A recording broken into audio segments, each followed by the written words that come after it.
अलोपीदीन हंसकर बोले, मुझे इस समय एक अयोग्य मनुष्य की ही जरूरत है। अयोग्य, जो योग्य न हो। वंशीधर ने गंभीर भाव से कहा, यूं तो मैं आपका दास हूँ। आप जैसे कीर्तिवान सज्जन पुरुष की सेवा करना मेरे लिए सौभाग्य की बात है। कीर्तिवान यानी जिसकी प्रसिद्धि चारों तरफ हो, किंतु मुझ में न विद्या है न बुद्धि है, न वह स्वभाव जो इन त्रुटियों की पूर्ति कर देता है। इन त्रुटियों की पूर्ति करना मतलब इन गलतियों का सुधार करना। ऐसे कार्य के लिए तो एक अनुभवी मनुष्य की जरूरत है। ये वंशीधर अलोपीदीन से कह रहे हैं कि मुझ में ऐसा कुछ भी नहीं है जो मैं ये सब कार्य कर सकूं, तो क्योंकि आपके इस कार्य के लिए तो कोई अनुभवी मनुष्य या अनुभवी व्यक्ति की ही आवश्यकता है। अलोपीदीन ने कलम निकाली और उसे वंशीधर के हाथ में देकर बोले, न मुझे विद्वता की चाह है न अनुभव की। तो क्या बोल रहे, विद्वता यानी न तो कोई विद्वान पढ़ा लिखा व्यक्ति चाहिए, न ही कोई अनुभव की जरूरत है, और न कार्य कुशलता की यानी कार्य में कुशल होना। इन गुणों का परिचय खूब पा चुका हूँ।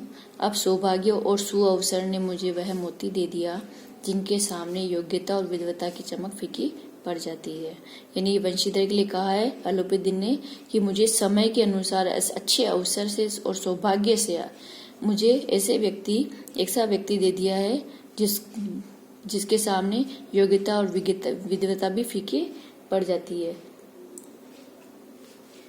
यह कलम लीजिए, अधिक सोच विचार न कीजिए, हस्ताक्षर कर दीजिए।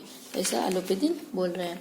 मेरी ईश्वर से यही प्रार्थना है कि आपको सदैव वही नदी के किनारे वाला बेमुरोवत, उद्दंड, कठोर परंतु धर्मनिष्ठ दारोगा बनाए रखे। बेमुरोवत यानी दया रहित। वंशीधर की आंखें डबडबा आई यानी भराना। हृदय के संकुचित पात्र में इतना एहसान न समा सका। संकुचित का मतलब था बहुत कम। एक बार फिर पंडित जी की ओर भक्ति और श्रद्धा की दृष्टि से देखा और कांपते हुए हाथ से मैनेजरी के कागज पर हस्ताक्षर कर दिए।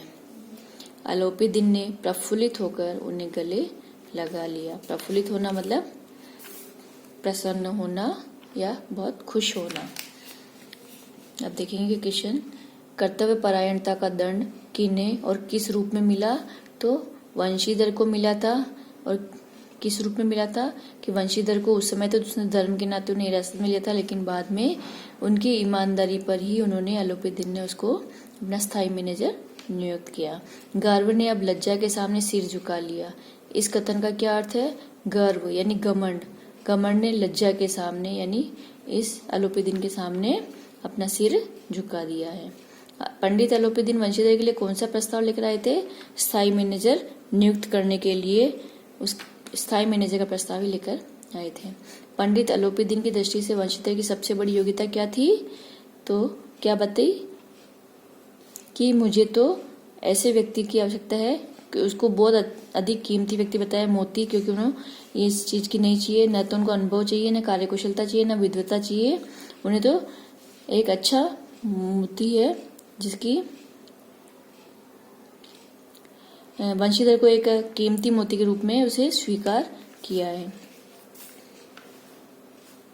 यह कहानी प्रेमचंद के द्वारा लिखी गई है, यानी मुंशी प्रेमचंद। अब थोड़ा परिचय देख लेते हैं इसका। मुंशी प्रेमचंद, इनका जन्म 31 जुलाई 1880 को बनारस के निकट स्थित लम्ही नामक गांव में हुआ था। मुंशी जी का वास्तविक नाम धनपत राय था। क्या नाम था मुंशी जी का वास्तविक नाम? धनपत राय था। आरंभ में वे नवाब राय नाम से लिखते थे। इनका पहला कहानी संग्रह सोजे वतन ब्रिटिश सरकार ने जब्त कर लिया। तब वे प्रेमचंद के नाम से लिखने लगे। यानी इनका जो पहली जो कहानी संग्रह था सोजे वतन, वो ब्रिटिश सरकार ने उसे जब्त कर लिया, यानी अपने अंडर में ले लिया था तो प्रेमचंद के नाम से वह लिखने लगे। 300 से अधिक कहानियां तथा उनके उपन्यासों की रचना मुंशी जी ने की। इन्हें उपन्यास सम्राट कहा जाता है। 8 अक्टूबर सन 1936 को इनका निधन हो गया। कब हुआ था इनका निधन? तो 8 अक्टूबर और सन 1936 को इनका निधन हुआ। जन्म 31 जुलाई 1880 बनारस में इनका जन्म हुआ था और 8 अक्टूबर 1936 को इनका निधन हो गया। अब इनकी प्रमुख रचनाएं हैं। इनकी प्रमुख उपन्यास हैं सेवा सदन, प्रेमाश्रम, रंगभूमि, निर्मला, कायाकल्प, गबन, कर्मभूमि, गोदान, मंगलसूत्र, जो कि अपूर्ण कहानियां हैं, उपन्यास है। और इनकी कहानियां हैं नमक का दरोगा, ईदगाह, कफन, बड़े घर की बेटी, पंच परमेश्वर, बड़े साहब, बूढ़ी काकी, दो बेलों की कथा आदि। यानी ये सब उपन्यास है और नमक का दरोगा, ईदगाह, कफन, बड़े घर की बेटी, पंच परमेश्वर, बड़े भाई साहब, बूढ़ी काकी और देव बेलों की कथा ये कहानियां हैं। इनमें से एक कहानी अभी हमने पढ़ी है नमक का दरोगा। ओके।